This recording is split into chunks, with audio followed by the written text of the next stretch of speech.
সুপ্রিয় সম্মানিত মৎস্যচাষী ভাই ও বন্ধুরা, আশা করি সকলেই ভালো আছেন। বরাবরের মতন নিয়ে হাজির হয়েছি আরও একটি নতুন ভিডিওতে আপনারা দেখতে পারতেছেন তারা ভাইং মাছের পানা। ভিউয়ার্স, এই মাছগুলো কিন্তু নদী থেকে আমরা সংগ্রহ করেছি। আপনারা যারা উন্নত মানের তারা ভাইং মাছের পানা চাষ করতে আগ্রহী এবং বড় সাইজের পানা খুঁজছেন, তাদের জন্যই আমাদের আজকের ভিডিও। তাই সম্পূর্ণ ভিডিও দেখতে থাকুন। কেটে কেটে দেখলে কিছুই বুঝবেন না, কারণ আজকের ভিডিওতে আপনাদের সামনে আলোচনা করব কিভাবে আপনি তারা ভাইং মাছের পানা চাষ করে সফলতা অর্জন করবেন এবং অল্প সময়ে চাষ করে বাজারজাত করবেন। তো চলুন মূল ভিডিওটি শুরু করা যাক। তারা ভাইং মাছ এটি একটি লাভজনক মাছ, কারণ অন্য অন্য মাছের তুলনায় এই মাছগুলো দেখতে যতটা সুন্দর, খেতে অনেকটা সুস্বাদু এবং এই মাছগুলো কিন্তু দ্রুত বড় হয়, যে কারণে কিন্তু এই মাছগুলো অল্প সময়ে চাষ করে বাজারজাত করা যায়। তো আপনারা অনেকেই কিন্তু উন্নত মানের বড় সাইজের এক সাইজের পানা খুঁজছেন, কিন্তু কোথাও পাচ্ছেন না বলে অনেকেই চাষ করেন না। তো তারা চাইলে এই মাছগুলো আমাদের কাছ থেকে সংগ্রহ করে চাষ করতে পারবেন। এই মাছগুলো আমাদের কাছ থেকে সংগ্রহ করবার জন্য আমাদের ভিডিও টাইটেল এবং ভিডিও ডেসক্রিপশন বক্সে আমাদের ফোন নাম্বার দেওয়া আছে এবং ইমো হোয়াটসঅ্যাপ নাম্বার দেওয়া আছে।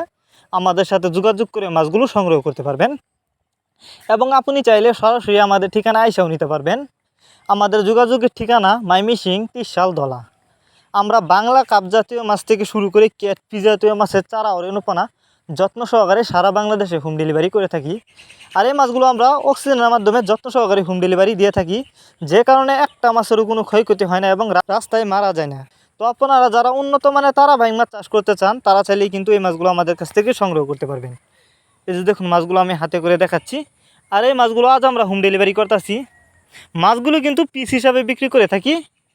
আপনি চাইলে মাছগুলো বায়োফ্লক পদ্ধতিতেও চাষ করতে পারবেন। অনেকেই কিন্তু বায়োফ্লক পদ্ধতিতে মাছ চাষ করতে চান এবং পুকুরেও চাষ করতে পারবেন। যে কোনো জলাশয়ে এই মাছগুলো চাষ করা যায়। দেখুন মাছগুলোর সাইজ, কোনো ভাইরাস নেই, 100% ভাইরাস মুক্ত তারা ভাইং মাছ। এই মাছগুলো কিন্তু একটা সময় খাল, বিল, নদী নালায় দেখা গেলেও এখন কিন্তু বর্তমানে এই মাছগুলো হ্যাচারিতে উৎপাদন করা হয়, আপনারা অনেকেই জানেন। ভিউয়ার্স, এই ছিল আমাদের আজকের ভিডিওটি ভালো লাগলে লাইক করবেন। মাছ চাষ সম্পর্কে এরকম নিত্য নতুন ভিডিও পেতে আমাদের ইউটিউব চ্যানেলটি সাবস্ক্রাইব করবেন। ধন্যবাদ।